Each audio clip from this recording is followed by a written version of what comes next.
आपके साथ मैं हूं स्तेश नैन मोर। कोरोना काल में दुनिया ने क्या क्या नहीं झेला, क्या क्या नहीं देखा। अपनों का बिछुड़ना, मौत का तांडव, दुख में मुंह मोड़ते अपने, सबसे ज्यादा महामारी में मरती मानवता। मौत के मातम के कोहरे के बीच कोरोना ने इंसान के दिलों को पत्थर बना दिया है।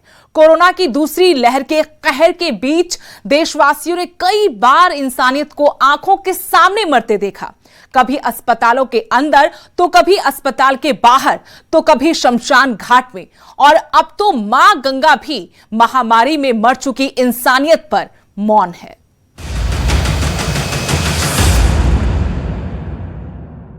हिमाचल के कांगड़ा में एक मजबूर बेटे का दर्द, दम तोड़ते सिस्टम की दुर्दशा और समाज का सबसे घिनौना चेहरा एक तस्वीर में कैद हुआ है। कैसे कोरोना ना सिर्फ इंसानों को मार रहा है, बल्कि जिंदा बचे इंसानों के अंदर की इंसानियत को भी खत्म कर रहा है।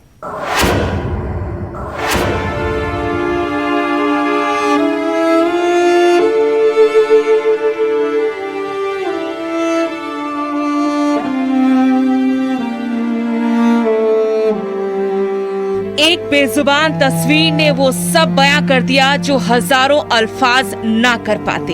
एक मजबूर बेटे का दर्द, दम तोड़ते सिस्टम की दुर्दशा और समाज का सबसे घिनौना चेहरा एक तस्वीर में है। ये जो शख्स आपको कंधे पर लाश ढोता नजर आ रहा है ना, ये कांगड़ा के रानी ताल का वीर सिंह है। खुद न जाने कितनी बार अपने गांव के लोगों के सुख दुख में साथ खड़ा रहा, मगर कोरोना काल ने सालों के किए धरे पर ऐसा पानी फेरा कि जब मां की मौत हुई तो कंधा देने तक कोई गांव का साथ खड़ा नहीं हो पाया। इसलिए वीर सिंह अकेले ही फर्ज निभाने निकल पड़ा।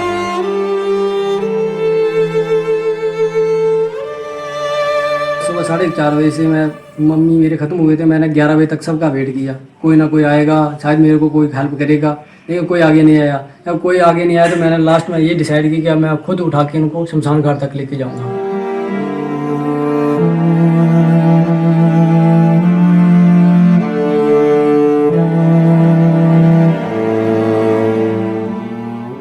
कायदा तो ये तय हुआ था कि कोरोना किसी की जान चाहे अस्पताल में ले या घर पर, सबके साथ एक जैसा सलूक होगा और कुछ नहीं तो अंतिम संस्कार का इंतजाम प्रशासन के नुमाइंदे करवा देंगे। लेकिन भंगवार गांव का तो हाल ही अलग दिखा, जहां प्रशासन तो छोड़िए, पंचायत के नुमाइंदे तक इकट्ठे नहीं हो पाए। अंतिम संस्कार में मदद तो बहुत दूर की बात है। इसलिए प्रशासन भी मानता है कि जो कुछ हुआ वो बेहद शर्मनाक है।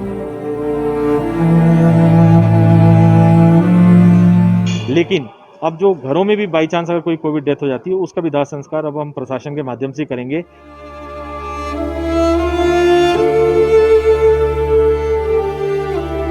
अधिकारियों से पूछो, मंत्रियों से पूछो, हर किसी के पास अफसोस के सिवाय फिलहाल कुछ भी नहीं।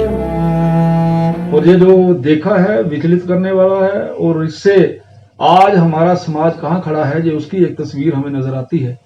लेकिन मैंने अभी वर्चुअल मीटिंग की है, मैंने वहां पे अपने कार्यकर्ताओं से यही निवेदन किया कि अगर किसी प्रकार की परिस्थिति किसी गांव में इस प्रकार की बनती है कि आप लोग उनके साथ खड़े। माना कि बीमारी खतरनाक है, जानलेवा है, माना कि आपस में एक दूसरे से फैलती है, ये भी माना कि मिलना जुलना इस वक्त ठीक नहीं, मगर ये कैसे मान लें कि समाज और सिस्टम एक साथ अपना बुनियादी फर्ज ही भूल जाए। फर्ज दुख की घड़ी में साथ खड़े होने का, खुद को महफूज रखते हुए दूसरे को ढांढस बंधाने का, औरों की फिक्र करते हुए जरूरतमंदों को सहारा देने का। कांगड़ा से विचित्र शर्मा, न्यूज़ 18।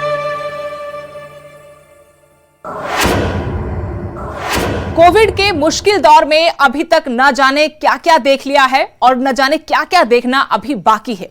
यूपी बिहार में गंगा घाट पर मिली सैकड़ों लाशों के नीचे मानो इंसानियत ही दफन हो गई। महामारी में इंसान इस हद तक नीचे गिर जाएगा ये सोचा नहीं था। ऊपर से मामले में की जा रही सरकारी लीपापोती से मानवता शर्मसार है।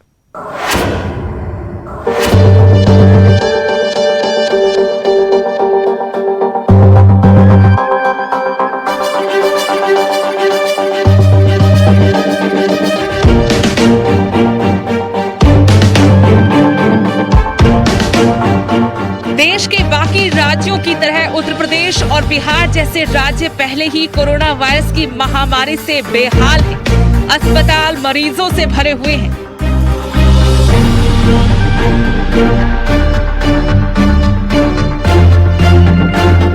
नए मरीजों को बेड नहीं मिल रही,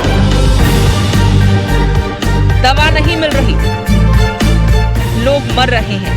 ऑक्सीजन की किल्लत अलग से मरती इंसानियत की रूह को कंपा देने वाली तस्वीरें हमने देखी हैं। ऊपर से नदियों में तैरती लाशों ने माहौल को और ज्यादा डरावना बना दिया है। जो गंगा जीवन दान देती है, उस गंगा की धारा में अनगिनत लाशों को प्रवाहित किया जा रहा है। चाहे उत्तर प्रदेश का गाजीपुर हो या बिहार का बक्सर, पिछले कुछ दिनों से मीडिया की सुर्खियों में है। यहाँ गंगा में तैरती लाशें और यहाँ के लोग खौफ में जीने को मजबूर हैं। सियासतदान मुंह छिपाकर जिम्मेदारी और जवाबदेही से बचने में लगे हैं। बिहार के बक्सर के चौसा स्थित गंगा घाट से मन को विचलित कर देने वाली तस्वीरें जहन से नहीं निकल रही। ये शव महामारी की त्रासदी भयावहता का नमूना है, उससे भी बड़ा मरती मानवता का सबूत। ये शव सिस्टम सरकार को धिक्कार रहे हैं। सवाल उठ रहे हैं कि आखिर इतनी गिनती में शव किसके हैं, कहां से आए हैं, क्यों आए हैं। कोरोना काल की सबसे भयावह तस्वीरें हैं।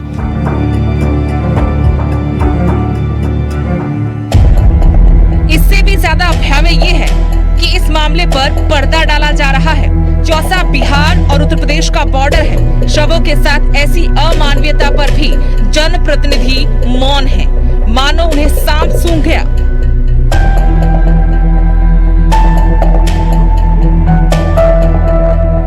गंगा नदी में शवों के इस कदर बहाए जाने को लेकर तरह तरह की बातें हो रही हैं। कोई इसे प्रशासनिक लापरवाही, सरकार की उदासीनता मान रहा है, तो कोई इस भरी गर्मी में लकड़ी का अभाव बता रहा है। कहा तो ये भी जा रहा है कि लकड़ी की कमी की वजह से शवों को बहाया जा रहा है।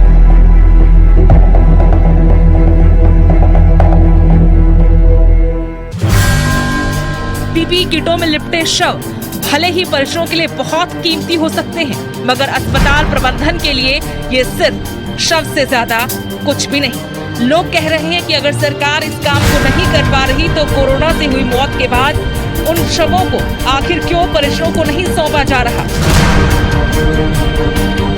इसी सवाल का जवाब देने की बजाय मामले से पल्ला झाड़ा जा रहा है।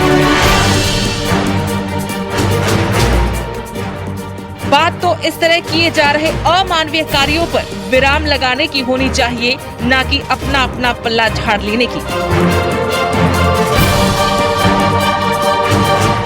बस करो सरकार, एक तो कोरोना की लड़ाई लड़ रही है असहाय जनता, और यहाँ आप है कि बहते शवों पर भी दो राज्यों के बीच सियासत शुरू कर बैठे हैं। बिहार के बक्सर और यूपी के गाजीपुर के गहमर इलाके में गंगा में तैरती लाशें सरकार पर, प्रशासन पर लानत है। महामारी के नाम पर मानवता को मारने की इन तस्वीरों को लंबे वक्त तक याद रखा जाएगा। Bureau report, news 18।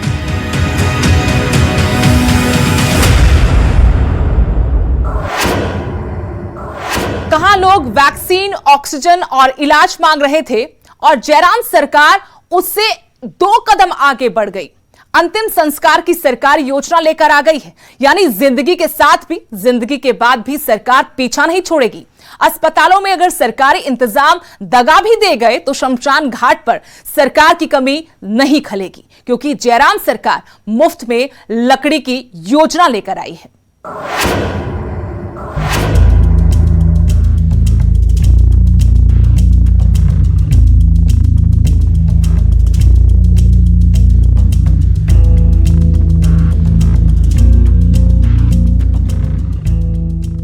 कहां लोग वैक्सीन, ऑक्सीजन और इलाज मांग रहे थे और जयराम सरकार उससे भी 2 कदम आगे अंतिम संस्कार की सरकारी योजना लेकर आ गई।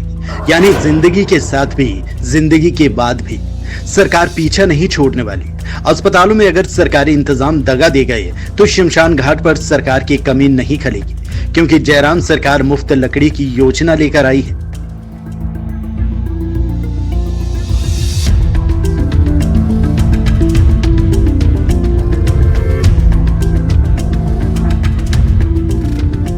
कोरोना ने जान ली तो सरकार साथ खड़ी होगी।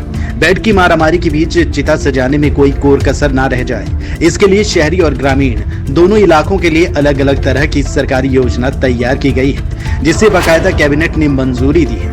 योजना कहती है कि अगर शहरी इलाके में अंतिम संस्कार होगा, वन निगम के डिपो से मुफ्त, जी हाँ एकदम मुफ्त लकड़ी मुहैया करवाई जाएगी, और अगर किसी ने गांव में कोरोना से दम तोड़ दिया तो वहां लकड़ी काटने की इजाजत होगी। और आज की कैबिनेट में हमने आगे बढ़कर के निर्णय लिया कि हिमाचल प्रदेश फॉरेस्ट कॉरपोरेशन की ओर से दाह संस्कार के लिए लकड़ियों का प्रबंध हम जो है फ्री ऑफ कॉस्ट करेंगे, और जहां लोगों के वन अधिकार है वहां पर सूखे पेड़ से लकड़ी निकाल करके उनका जहां दाह संस्कार करने की जरूरत होगी उसमें भी डिपार्टमेंट सहयोग करेगा।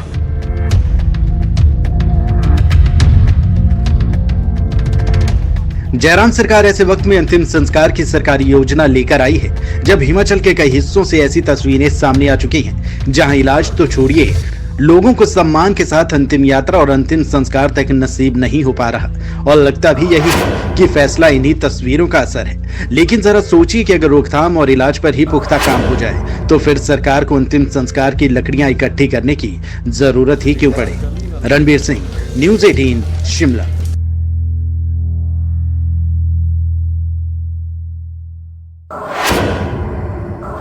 कोरोना की चेन तोड़ने के लिए सरकारें लॉकडाउन के सहारे हैं। लॉकडाउन से बड़ी कोई और उम्मीद इस मुसीबत की घड़ी में नहीं है।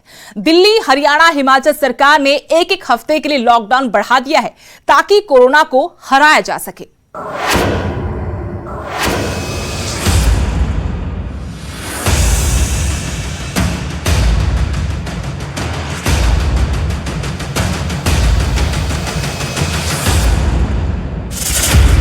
दिल्ली सरकार ने राजधानी में लॉकडाउन एक हफ्ते के लिए और बढ़ा दिया है, यानी अब 24 मई तक पाबंदियां रहेंगी। सीएम अरविंद केजरीवाल ने कहा कि पिछले 24 घंटों में 6,500 कोरोना केस आए हैं। संक्रमण दर भी शनिवार से 1% घटकर 10% तक आ गई है। उम्मीद है कि अगले एक हफ्ते में ज्यादा रिकवरी होगी। धीरे धीरे दिल्ली ट्रैक पर आ रही है। एक हफ्ते और पाबंदियां ठीक पहले जैसी रहेंगी।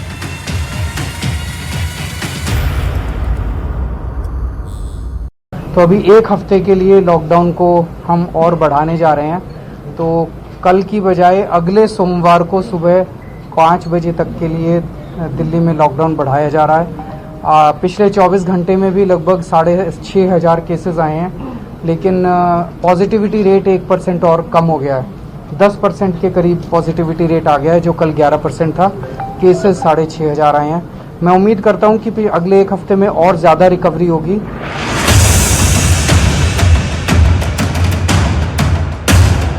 कोरोना की चेन तोड़ने के लिए दिल्ली में लॉकडाउन लगाया गया है। कोविड के कारण बेहाल हुई राजधानी को लॉकडाउन ने ही संभाला।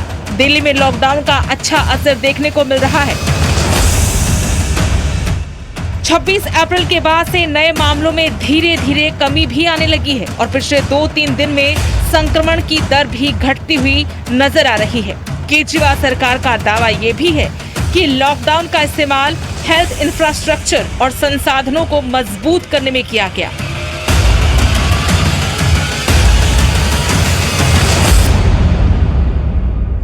एक तरफ रिलेटिव्स उसके जो हैं वो बड़े टेंशन में होते हैं कि हमारे पेशेंट का क्या चल रहा है।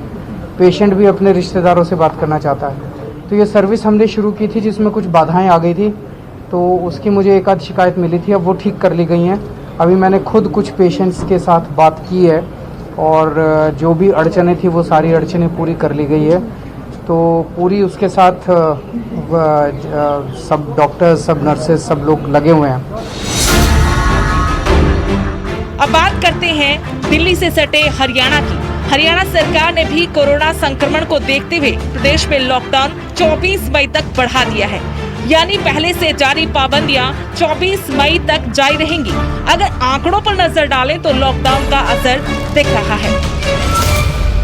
एक बात सर्वसामान्य सब ओर से आने लगी है, जनता की ओर से भी कहा जाने लगा है कि थोड़ी सख्ती कुछ दिन और रखनी चाहिए, क्योंकि भी डाउनवर्ड ट्रेंड आया है। और अगर ये संख्या और हमारी प्रतिदिन अभी जो लगभग 9,000 10,000 के आसपास पहुंची है। अगर 1000 भी प्रतिदिन करके घटती है तो 8-10 दिन में हम फिर नॉर्मल स्थिति में आ सकते हैं। तो इसलिए अभी इसको उसी स्थिति में जैसे चल रहा है, एक सप्ताह के लिए इसको और आगे बढ़ाया जाता है।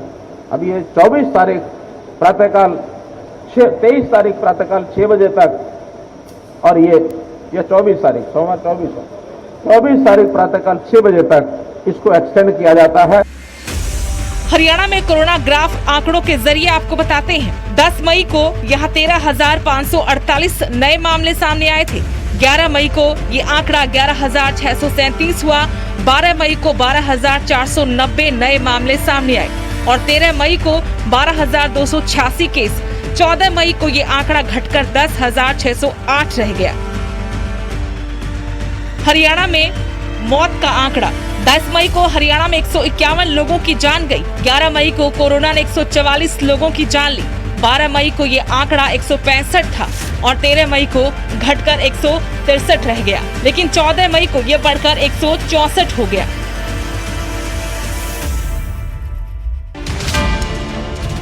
वहीं हिमाचल में भी 26 मई तक कोरोना कर्फ्यू बढ़ा दिया गया है। 26 मई सुबह 7 बजे तक के लिए कोरोना कर्फ्यू रहेगा। शनिवार को कैबिनेट की बैठक में इस बारे में फैसला लिया गया। इसके अलावा एक और अहम फैसला लिया गया कि मंगलवार शनिवार को हार्डवेयर की दुकानें खुली रहेंगी। सरकार ने लोगों से अभी शादियां स्थगित करने की भी अपील की। अब आंकड़ों के जरिए बताते हैं कि हिमाचल में लॉकडाउन का कितना असर हुआ है। अगर कोरोना संक्रमित मामलों की बात करें तो 10 मई को 3,039 केस आए थे। 11 मई को कोरोना संक्रमितों का आंकड़ा 4,977 था। 12 मई को भी इसमें कोई बदलाव नहीं हुआ और 4,977 नए कोरोना मरीज सामने आए। 13 मई को 4,937 मरीज पाए गए। 14 मई को ये आंकड़ा घटकर 3,044 रह गया। तारीख दर तारीख अगर कोरोना से मौत की बात करें तो 10 मई को 55 लोगों की जान गई थी। 11 मई को कोरोना ने 64 लोगों की जान ली। 12 मई को ये आंकड़ा 66 था और 13 मई को 63। 14 मई को बढ़कर 67 हो गया। हिमाचल में कोरोना संक्रमित मामलों में कमी आई है, लेकिन मौत के आंकड़े अभी भी डरा रहे हैं। सरकार को उम्मीद है कि धीरे धीरे स्थिति संभल जाएगी और कोरोना कर्फ्यू से कोरोना की चेन तोड़ने में कामयाब होगी।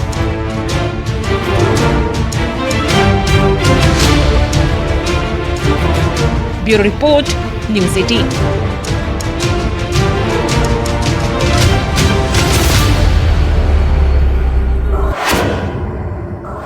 आखिर में आपसे अपील है, अपना अपनों का ख्याल रखें, मिलकर साहस से हौसले से इस महामारी का मुकाबला करें। बेवजह घर से बाहर ना निकलें, मास्क जरूर पहनें, सोशल डिस्टेंसिंग का पालन करें, वैक्सीन लगवाएं और हां, सबसे जरूरी महामारी में इंसानियत ना भूलें। इसी के साथ हमारी आज की खास पेशकश में इतना ही। देश दुनिया की हर अपडेट के लिए आप देखते रहिए न्यूज़ 18 पंजाब हरियाणा हिमाचल।